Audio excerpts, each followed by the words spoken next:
Guys, अगर आप Saudi में और आपका पासपोर्ट रिन्यू हो चुका है और आप अपने पासपोर्ट पे जितनी एंट्री है वो नए पासपोर्ट पर रिन्यूअल पासपोर्ट पर एंट्री करवाना चाहते हैं ऑनलाइन, तो आपको क्या करना होगा। आपको किसी भी ऐप पर नहीं जाना है, गूगल क्रोम पर जाना है और वहां जाकर आपको टाइप करना है एप्सर की वेबसाइट आपको दिखाई देगी। आपको क्लिक करना है, वो ओपन हो जाएगी।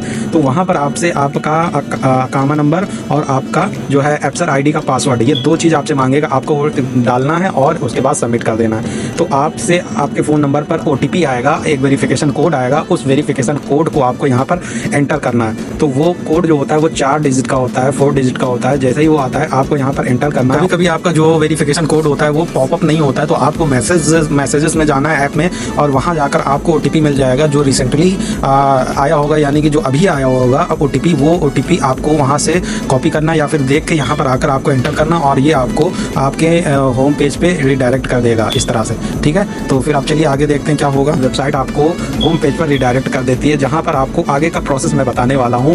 तो चलिए देखते हैं। यहाँ पर जैसे ही आप पहुँचते तो आपको अगर ये होम पेज दिखाई देता तो आपको माई सर्विसेज का एक ऑप्शन दिखाई देगा। माई सर्विसेज पर जैसे ही आप क्लिक करते हैं तो आपको सिंपल कम्युनिकेशन पर क्लिक करना है, जो आपको इंग्लिश में सेकंड नंबर पर दिखाई दे रहा है। आपको यहाँ पर क्लिक करना है और इसके बाद का जो ऑप्शन आएगा वो आपको न्यू रिक्वेस्ट पर क्लिक करना होगा। इस तरह से आपको दिखाई देगा चार पेज दिखाई देंगे, जहाँ पर ऑर्डर डिटेल, बेनिफिशियरी इन्फॉर्मेशन और कंफर्म ऑर्डर और उसके बाद सबमिट एप्लीकेशन। तो ये सारे ऑप्शन आपको दिखाई देते हैं। तो इसमें आपको क्या करना है, सबसे पहले आपको अप एंड डाउन कर लेना है, यानी स्क्रॉल कर लेना और देखना क्या क्या ऑप्शन आपको दिखाई दे रहे हैं। तो पहला ऑप्शन जो आपको दिखाई देगा वहाँ पर आपको आपका नाम आपको दिखाई देगा और उसके नीचे भी जितने भी ऑप्शन जो भी फिल होंगे उसमें आपको कुछ नहीं, आपको डिपार्टमेंट का ऑप्शन दिखाई देगा, वहाँ पर आपको जाना है और यहाँ पर आपको एक ऑप्शन दिखाई देगा पासपोर्ट रिन्यूअल एंड एक्सटेंशन। यहाँ पर आपको टिक करना है और जैसे ही टिक हो जाता है, टिक करने के बाद आपको नीचे एक ऑप्शन और दिखाई देगा सर्विसेज का। ओके, सर्विसेज पर आपको जाना और यहाँ पर 2 ऑप्शन दिखाई देंगे, passport update problem, passport extension problem. Passport update problem पर क्लिक करना है और इसके बाद आपको एक ऑप्शन दिखाई देगा सर्विस रिक्वायरमेंट। यहाँ पर ऑटोमेटिक ही आपको आपकी प्रॉब्लम लिख के आ जाएगी और इसके बाद आपके इसके नीचे एक ऑप्शन और दिखाई देगा। यहाँ पर आपको 4 ऑप्शन दिखाई देंगे। पर्सनल रिक्वेस्ट आपको सिलेक्ट करना, बेनिफिशियरी टाइप में पर्सनल रिक्वेस्ट टाइप करना। आपको यहाँ पर क्या टाइप करना था, प्लीज़ अपडेट माई पासपोर्ट, नकल मालूमात, और आपको ID नंबर में अपना जो है अकामा नंबर टाइप कर देना है। यहाँ पर मैं आपको दिखा भी देखता हूँ कि क्या मैंने टाइप किया है।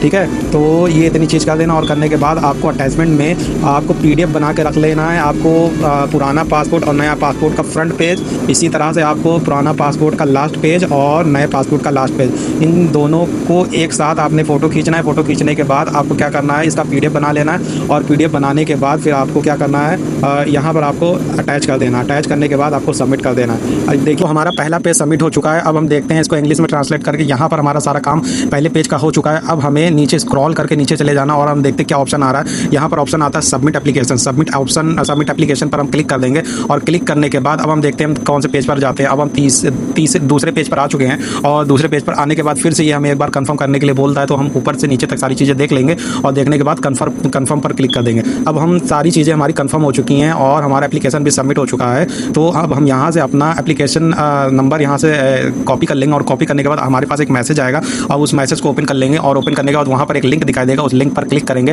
तो हमें ये एक नए पेज पर लेकर जाएगा, जहाँ पर हम इस पर अपना पूरा नाम जो हमारे पासपोर्ट पर पड़ा हुआ है वो डालेंगे, ID नंबर डाल देंगे, इसके बाद अपना मोबाइल नंबर डाल देंगे। बहुत ही सावधानी से, बहुत ही सही से आपको अपनी सारी चीज़ इसमें एंटर करनी है। इसके बाद ही आपका ये फॉर्म सबमिट हो पाएगा। ठीक है, तो ये हमारा नाम पूरा डाल चुका हूँ मैं और उसके बाद अब अपना ID नंबर डाल दे रहा हूँ, यानी कि अपना अकामा नंबर यहाँ पर डाल दूँगा। उसके बाद अपना मोबाइल नंबर वो डालना है मुझे, जो मेरे जो अकामे से कनेक्ट है, जो मेरे अकामे से कनेक्ट है, वो मोबाइल नंबर यहाँ पर मैं डाल दूँगा। इसके बाद अपनी Gmail ID डाल दूँगा, जो भी एक्टिव Gmail ID है जो मेरे फ़ोन में चालू है वही Gmail ID मैं यहाँ पर डाल दूँगा। और इसके बाद बहुत सही से मुझे डालना होगा अपनी Gmail ID, जिससे कि एक बार में मेरा सारा काम हो जाए। और मोबाइल नंबर जब भी आप डालते हैं तो मोबाइल नंबर पर में आगे 0 ज़रूर लगा देंगे, जैसे मैंने लगा दिया है। तो इसके बाद आपको अपना Gmail ID डालना, उसके बाद आपको ऑर्डर नंबर डालना, ऑर्डर नंबर जो अभी आपने फॉर्म फिलअप किया था और उसके बाद आपको एक एप्लीकेशन नंबर मिला था, वहाँ से आपने उसको कॉपी कर लिया था। तो उस ऑर्डर नंबर उसको आप ऑर्डर नंबर में पेस्ट कर देंगे और इसके बाद एरिया सेलेक्ट कर लेंगे। इस एरिया में आपको क्या करना है, एरिया में आपको अपना एरिया सेलेक्ट करना है। जैसे आप रियाद सिटी से हो, दम्माम से हो, जद्दा से हो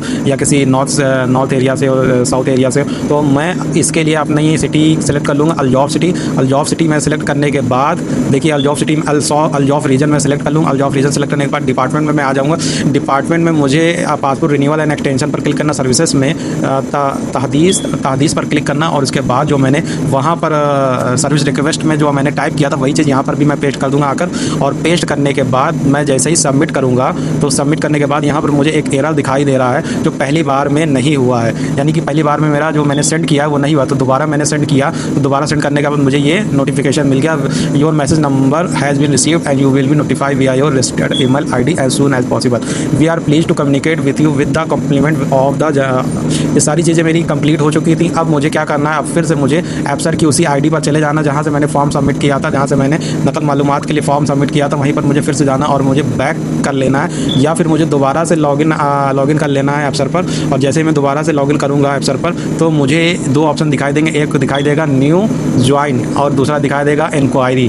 तो इंक्वायरी वाले ऑप्शन पर मुझे क्लिक करना है, तो वहाँ पर जो मैंने अभी फॉर्म सबमिट किया है वो मुझे दिखाई देगा। वहाँ पर प्लस का आइकन एक आपको दिखाई देगा राइट हैंड साइड पर, उस पर मुझे क्लिक करना है और क्लिक करने के बाद मुझे मेरा स्टेटस दिखाई देगा कि अभी प्रोसेस में है या फिर पेंडिंग है या फिर जो है वो रिजेक्ट हो गया या फिर जो है वो मतलब जो है सक्सेस हो गया है। सारी चीज़ें उसमें वो स्टेटस में आपको दिखाई देंगे। चलिए हम दिखाते हैं। इसी तरह की वीडियो देखने के लिए आप मेरे चैनल को सब्सक्राइब कर लीजिए और बेल आइकन को दबा दीजिए, जिससे मुझे और मोटिवेशन मिले वीडियो बनाने के लिए। तब तक के लिए बाय बाय।